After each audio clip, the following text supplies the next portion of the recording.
And yeah, great.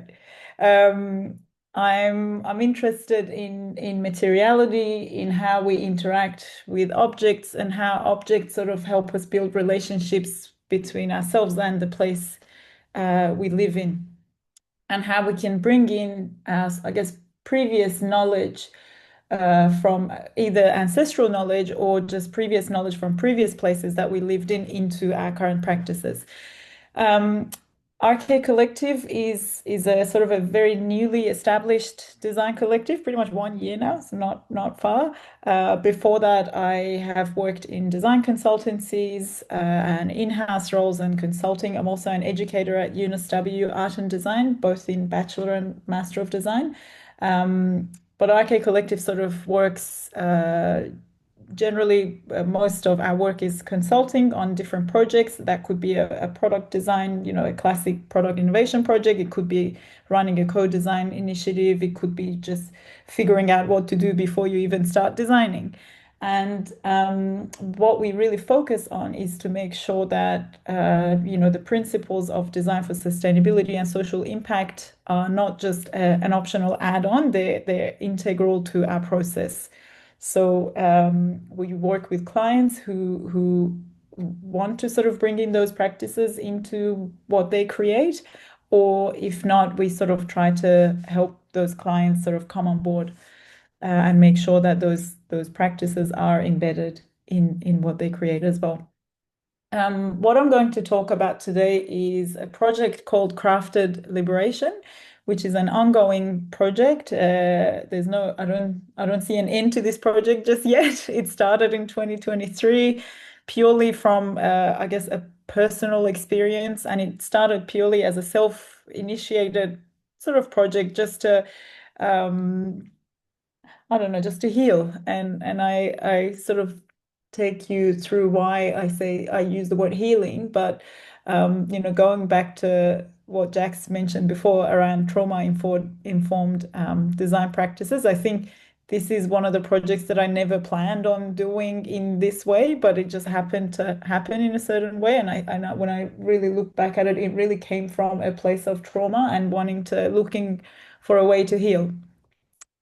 So I have a document which I use because I think it's easier. I need to talk through slides and pictures. It's easier that way. So let me just share. Am I able to share, Jax? Yes, I am. Document, screen, share. Okay. Do you guys see that? Great. So crafted liberation, and here on the top of the word you see the Farsi Azadiye Dasaz, which is it means crafted liberation in Persian. So I would like to start this presentation also by acknowledging the traditional custodians of the land on which I live and work, and that's Camaragal country in McMahon's Point. And I just really I think it's there is so much knowledge and there is so much, I think there's so much design that already exists here. And it's not to me, it's just like, of course, we have to learn from these. Like, well, there's no other way. So I really, really I'm really honored to be on this land and in this country and to learn from some of the practices that come from, more than 60,000 years. And I really wanted to honor the knowledge keepers, makers, and storytellers, which I'm learning from, um, whose deep connection to the country really inspires the way that we design, we create, and also we live. Um, so a bit of, I guess, introduction. Our motto at RK Collective is we lead with ethics, we design for impact, and we focus on change. And we really want to design for a future that works. Like if we look around us, there's a lot of I think there's a lot of challenges that we see. There's a lot of negativity that we can focus on, but these are actually opportunities for us as designers to reframe how we think about these challenges and how we can actually um, frame them in a way that allows people to collaborate and to be empowered to make change, rather than looking at them purely as challenges. So we're really excited to sort of practice our craft and design in that way. So material storytelling, this is not something that I guess talked about 2 years ago. This is really a newly formed, I think, language and framework that I'm more and more thinking of. Um, and basically, what it stands for is embedding. Is there a way that we can, by sort of create spaces that people emotionally and culturally connect with by embedding narrative and materiality into place and into physical object and into built environment? So literally physically visualizing very tangible stories. And the reason, I guess, for this hypothesis is that all materials carry meaning, and people shape the places that they live in, and this places and the spaces that people live in, they can create impact. So there's a connection between all three or all four sort of elements in our ecosystem. So how can we actually bring in leverage points and use materiality and material storytelling in a way that connects people to their place?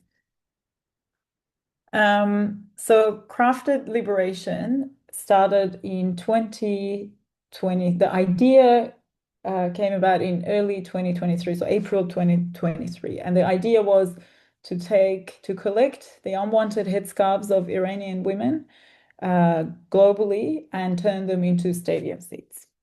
Very simple, but there's a lot of story behind it. So in 2022, we had an unfortunate, I guess, moment in time where Mahsa Jina Amini, a 22-year-old Kurdish Iranian beautiful woman, died being in custody of this thing that we call a morality police. Now, so I was born and raised in Iran. I moved to Australia in 2012 to study design, and I ended up staying here. But I pretty much grew up there. I went to school, and I lived pretty much 19 years in Iran. So we have this thing called the morality police, and basically what it is, it's a big van with a whole bunch of people, the morality police inside the van, and they go around the city, and they can sort of, if you're walking around and you're not wearing your headscarf correctly, and whatever that means, they can sort of stop you and say, hey, you're not wearing your scarf correctly. They either give you a warning or they take you and get you to sign a paper to say, yes, I'll do that properly next time. And in 2022, when Mahsa was sort of resisting not to go with these people, unfortunately, she fell and her head sort of hit, I think, the curb, and she was gone after a couple of days. Now, this really led to, I think what this did, it really released 40 years of just extreme, unhappiness and oppression that was happening in Iran. So Iran used to be a very liberal country, I guess, pre 1979 revolution. Everyone could people had the choice to wear or not wear the headscarf based on their faith and their belief system.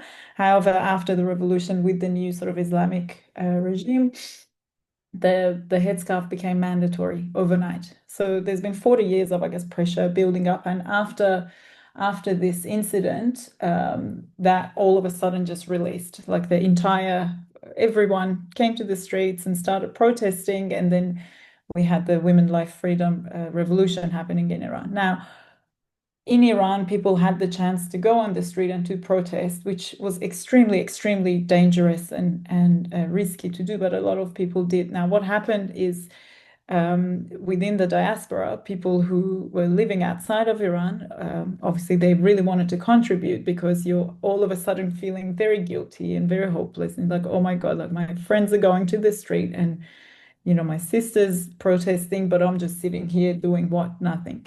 So what that led to is actually a huge movement within the diaspora to really try to amplify the voice of the movement, either through social media, through art projects, through speaking about the issue, and make sure that this is not another thing that just gets died down. Because also internet was shut down during the Women Life Freedom movement. So people inside of Iran didn't have the chance to really talk about what's happening.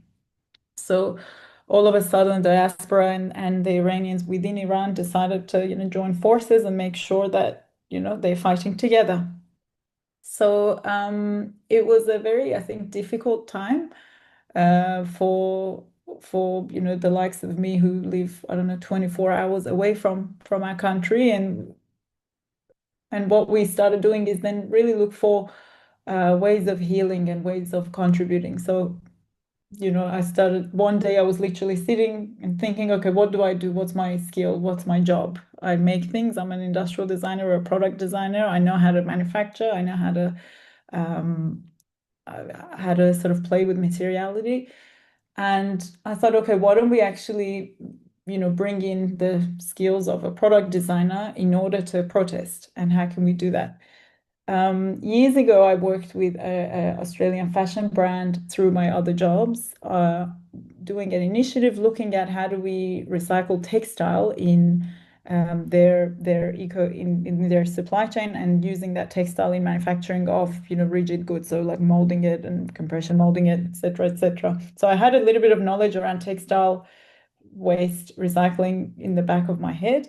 Now, this then joined with the fact that the headscarf, taking off the headscarf, became a symbol of the women life freedom resistance. So a lot of Iranians in Iran just stopped wearing the headscarf. And now, if you go to Iran now, no one else is wearing it. So it actually, that small act of resistance and pushback from all women in Iran led to a change. So now, even though the scarf is still mandatory, but if you walk around in Tehran, no one's wearing it, absolutely no one. And the government's not saying anything either. So what we then did and say, okay, now we have all of these unwanted headscarves, these pieces of textile.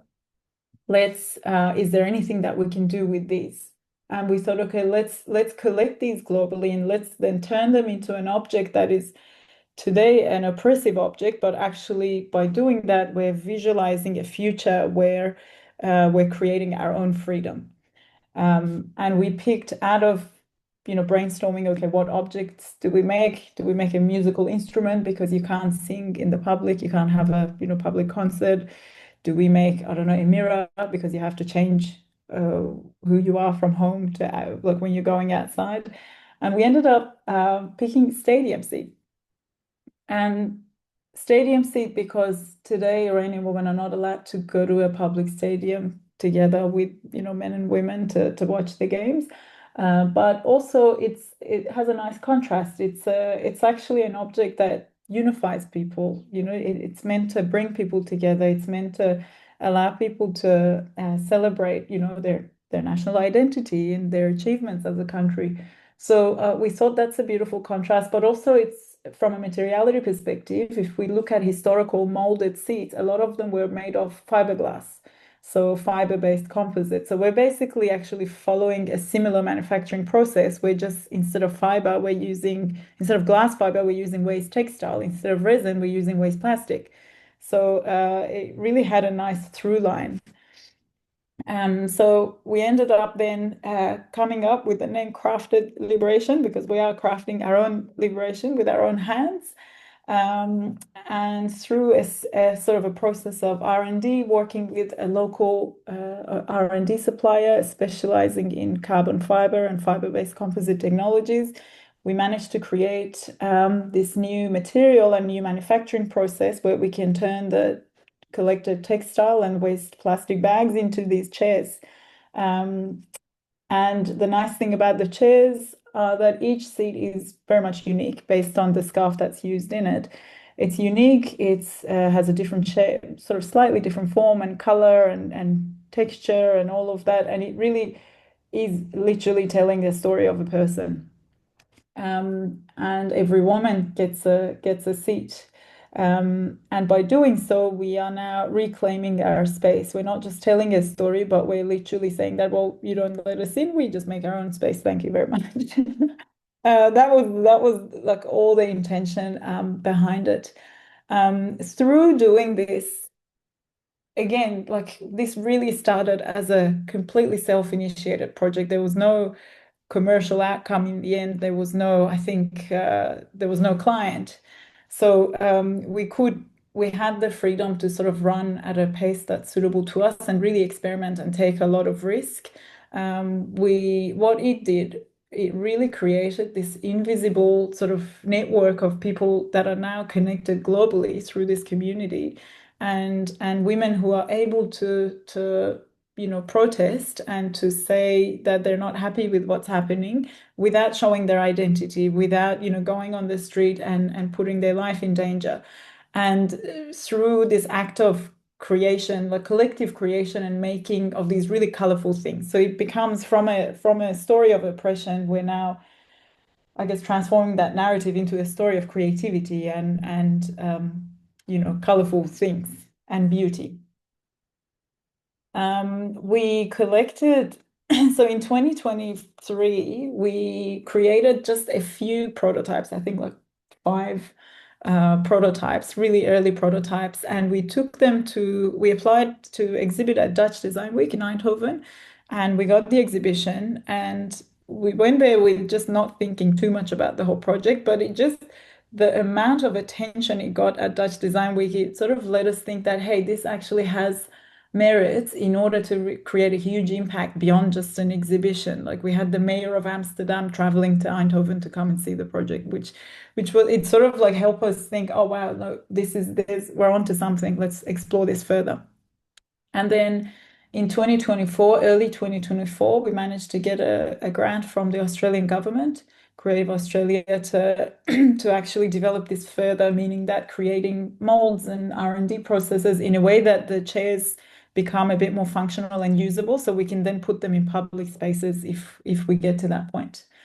Um, Over a year, we collected more than 500 scarves from all over the world, like Europe, Iran, Australia, Canada, heaps of different places. And we created a new fiber, I guess, reinforced composite, it's like this bit is to me so exciting, like being in the factory floor and making these chairs. I don't really talk about it that much because the story really needs to be a priority. But for me, just having a whole year of really taking creative risks from a technical perspective, it was great. And we also proved that, there is a way to recycle unwanted textiles and soft plastics, so they're not inherently bad or non-recyclable. You just need to find the right supply chain and set up the right processes in order to manage them.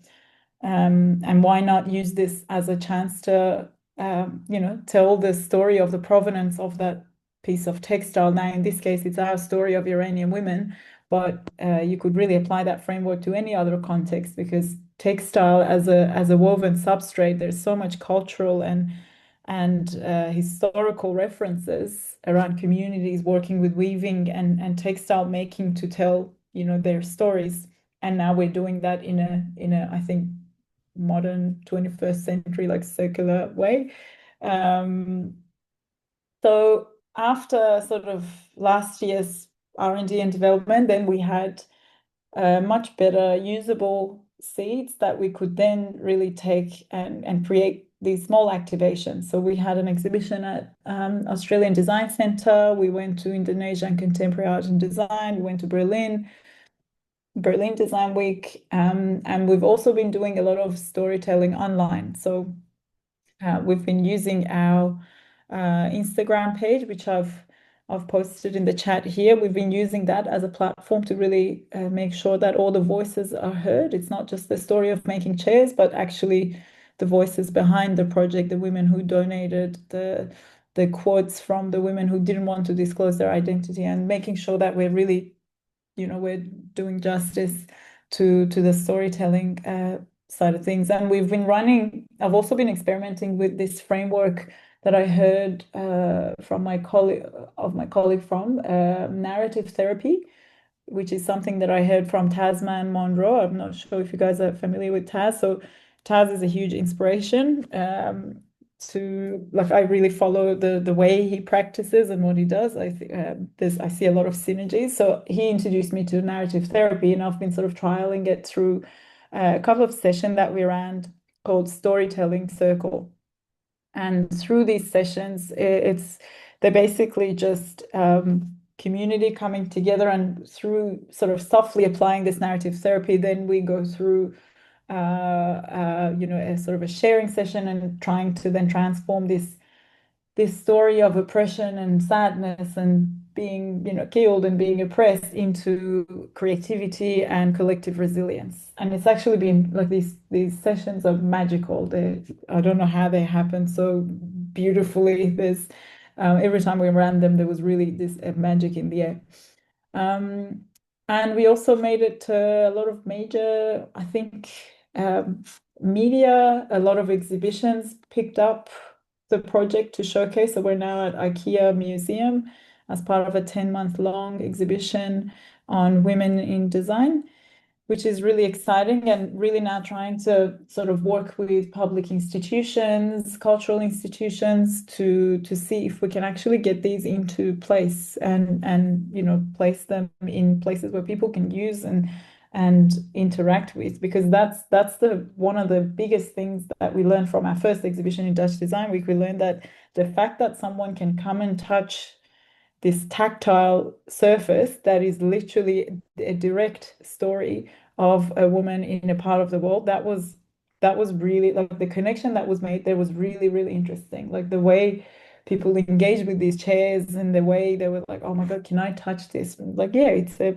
bucket seat. You can absolutely touch, you can sit on it if you want. But I think the impact it had from a sort of building cultural competency and really telling stories in an effective way where people take away and want to then make change in their own communities through a tactile surface was I found that to be really effective. So now the next stage of, I think, my creative career, I'm actually going to really dig deeper into this idea of material storytelling and find a way that we can actually quantify or somewhat measure the impact beyond the qualitative measurement, but actually seeing how much change we created. Um, and yeah, so next week, which is really exciting, next week, I found this out on Friday, but I'm going to fly to France to stay with John Sakara, who's a British writer and sort of he talks about life-centered design. I found out on Friday that I got accepted into one of his 1 week meetups. So I want to now take this material storytelling hypothesis and really help get his eyes on it and see how we can move this, forward beyond just creating exhibitions and things. And yeah, so we now send this, we now sort of present this to institutions and sort of talk to them about potential collaborative opportunities, either through, permanent installations, either through material activation of other objects, either through pop-up exhibitions, which is combined again with that digital storytelling. And yeah, see how we go. But this is so far where we're at. As part of this project, one thing that we did was to create a short, sort of 7 to 8 minute, not quite a documentary, but just a video that really ensures that people who were happy to talk about the project and people who were involved also have a say. So I generally just play that video when I talk about this project. So if you guys don't mind, if you have 7 minutes, I can play that video and we can watch it together, if you don't mind. So let me stop sharing and go to my other tab. But yeah, happy to also answer any questions while I'm bringing this up.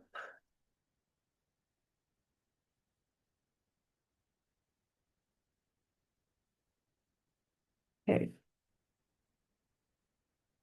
Share.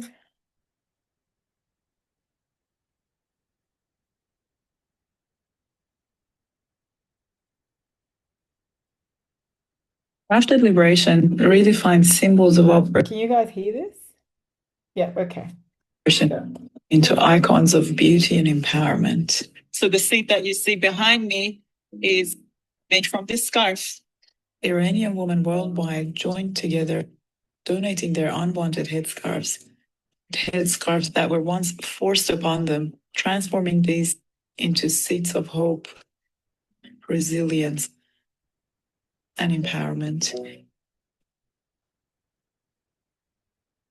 Crafted liberation started as a response to women life freedom movement in 2022 in Iran. We started running. I had never ran like that in my life. Like growing up, like I couldn't ride a bicycle in public. The next time you cannot get in because someone's there not letting women in. And I always like would have like short hair. I always preferred that. I wish I was a boy. Stadium seats traditionally resemble an object that reflects oppression. In Iran, women are not allowed to go to a public stadium to watch football or a game with their brothers and with their partners. After the 1979 revolution, the scarf became a mandatory item for women to wear to preserve modesty, to cover their hair. So these scarves with beautiful patterns and very intricate fibers, they are symbolizing years of oppression that a lot of Iranian women are facing.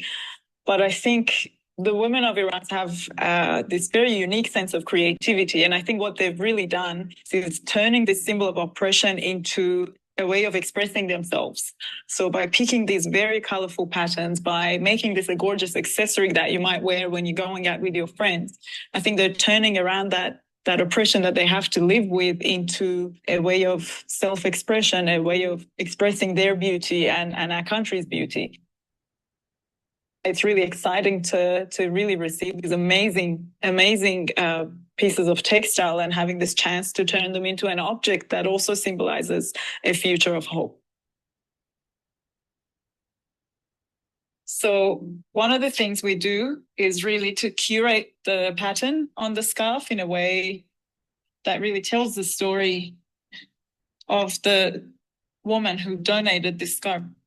And I think the scarf being turned into a chair, taking that symbol of oppression, turning it into a beacon of empowerment, allows us as women and as Iranian women specifically to come together and share this unique experience of being resilient, fighting for our freedom, but in a beautiful way, in an expressive way, through art, through visual expression, without being, I guess, violent.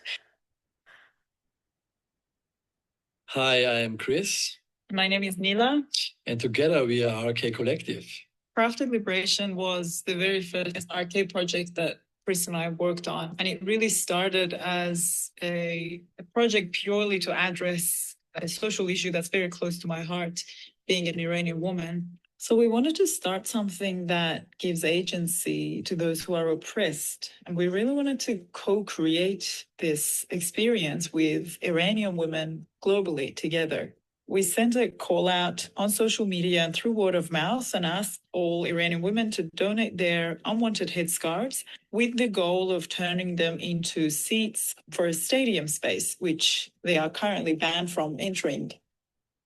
We launched it at Dutch Design Week, but we very soon realized that what we've started is a project which really has legs in terms of addressing a huge issue and creating this platform for so many people to come together and heal or share or belong. I do believe that our society and our planet is essentially faced with the situation that the problems are becoming increasingly related to environmental issues and societal issues. And I do believe that we reached perhaps a point where it is our obligation to use our skills and experience to focus on those issues. So one of the biggest issues that we have in the world currently is plastic waste. We've actually developed a technology called Wastic Fiber, which is where the sort of collaboration came in with the RK Collective and Crafted Liberation to melt the plastic through the scarves to create the composite forms that we need in order to create these seats. This idea of collectivism as well as a collaborative approach is really the center of our practice. And you very much see that coming through in every stage of the project, at every touch point, from a collective of women participating in the project to me and Chris coming together to manufacturers coming on board to contribute and execute, and to cultural institution wanting to amplify the voices of the project. So it's really the collective action that is helping us initiate change and push forward and create meaning. Crafted Liberation is transforming that trauma to a collective resilience. And that's the beauty of being together. And it gives hope to all the women that however the freedom is fragile, we can reclaim it by being together. We all share the same pain.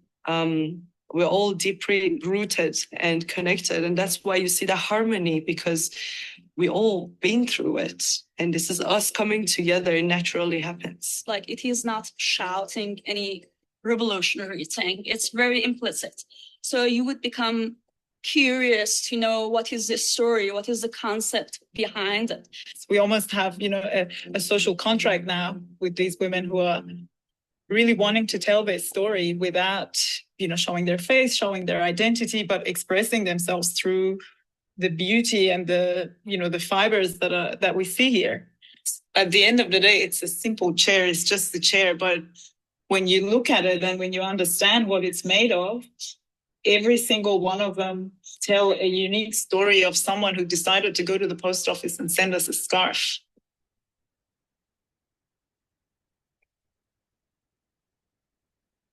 Because despite all the oppressions and everything, they stand up straight and they are proud of their roots and the culture they have. They won't give up. I can see that awareness and freedom has happened into the mind of everyone, and that's a mindset. It cannot be limited. Once you get that, it cannot be caged. So I'm really proud of everyone who stands up for truth and stands up for freedom. And I admire people like Niloufar for bringing all of this ugliness and create something beautiful. I felt guilty for not being in Iran when Women Life Freedom movement happened. No, let's not do this question because I'm actually going to cry. I can't do this one. I feel really guilty. And I think ultimately for me, this whole project and the process was just healing. And I think for a lot of women who joined this movement, and for a lot of us, it's a way of just getting rid of that guilt of not being in Iran, not being with our friends who went to the streets, who protested. So my first motivation was to just really, use my skills that I have in some way to create a platform that allows other people to raise their voice.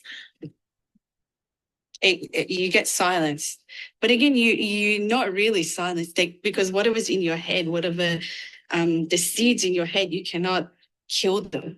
They're growing in your head. And as a teenage girl, you cannot stop that. You can just kill them. You can kill the person. You can, I don't know, cut their tongues, but you cannot take away the thought and the freedom that's growing in their head. So that's for me. Yeah. That brings hope. Yeah, so I think the video does much better justice that I can telling this story. And I think that was the big part of the project that we did in 2023. We did the product, but then in 24 we realized that actually the storytelling, that digital storytelling, is probably a big part of the project as well. Like, it's so much more important to make sure that all these voices are also one-on-one telling the story. It's not just us and the chairs, it's actually everyone. Yeah, so this is it. Hello. Amazing. Thank you so much, Nila. That's such a great project and such powerful work. Just reflecting on the multidimensionality of it. There's so many different layers. Amazing. Yeah. Any questions? Yeah. Go, Nila.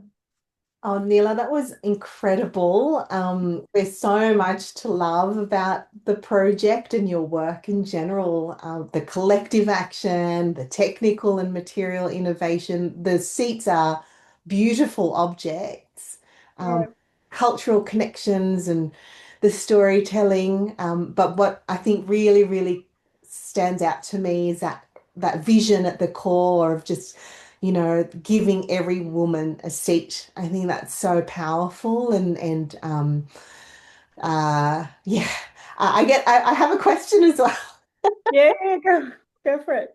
Those the stories that were shared by women when they donated the scarves, uh, I'm assuming that you've taken such care with those stories and noted that not everybody was required to share a literal Yeah. story, but just the scarf. Um, so I suppose, did you see those stories that were shared as something that could be recognized or made visible in their own right as pieces of text? Or are they kind of, have they been imbued into the objects and then that's the life that they, the form that they take? Yeah, no, so the intention is to actually share those stories as standalone stories if they want to be shared. So we gave the option. People could send us a note, people could send us a voice memo. A lot of people, in fact, majority remained anonymous. Pretty much everyone from Iran, besides my close family and a couple of my friends, they all remained anonymous. But what we've been doing is through collecting notes, voices, and videos. So the women who you saw in this video were happy to. They all live here, and they were all happy to share. But if you look at our Instagram page, we're sort of releasing these stories over time, either a quote. Sometimes we have a voiceover, not disclosing who that person is, but their voice over a sort of a piece of like a content, a picture or a video. But I actually love to. So the object is the facilitator for understanding the issue, but actually this we would love to actively tell those stories as their own standalone stories. I find that that's a yeah, it does more like it does justice to the project. I think those stories need to be shared. And we also had a lot of like non-Iranians tell their stories as well. So we had Emma from UNSW, one of our lecturers, who's she's a professor in the textile design sort of faculty division in UNSW. She even came and talked about, this idea of women coming together to heal through textile making. Now, in this way, we're not making the textile itself, but we're still using that textile. And it really, I think this was for Iranian women to heal, but it actually gave a platform to non-Iranians to also talk about their experiences and also to also talk about their feeling towards what they hear and see in the media, which was a really fascinating, I think, aspect of the project and to be really researched much more deeper, I think. Yeah, Yeah. this is a huge, huge, rich project that can go in so many directions. So, yeah, incredible. I look forward to keeping track of what Thank you do in the you. future. Thank you so much. Thank you. And Nila, it would be great as well if you're okay to share any links, and I'll pop it on the YouTube video Yeah. when I post it. Yeah, great. Yep. So I've got 3 links in the chat, which is the RK Collective website. And in that website, we actually have a whole page for Crafted Liberation, and this video is available in there as well. But also the Instagram page that we made for this project, and that's where we're releasing the stories over time. We're not super active, we're not doing one every day, but we're sort of trying to every week create a new sort of, we have a bank of beautiful things and we would be sharing them over time. Amazing. Great. Yeah. Well, thank you. Thank you so much, Nila. Thanks for joining us. I'm really excited here. I've been watching your work from afar, and I really thank you for accepting the invitation. And Of course. yeah, what a great project. And also curious to hear what things go, and very exciting that you're going to meet John Thacker as well. So that's Yeah. really, really cool. So Yeah, no, I'm really excited. It's also last minute. It came about on Friday and it starts on the 28th, so it's all like not long away. But I'm really, really excited, and I think it's the right time to, get new perspectives, because I think there's so many ways that I can take this, and I'd love to get feedback on it, on where it should go. awesome. Yeah. Great. Great. We might leave it here then.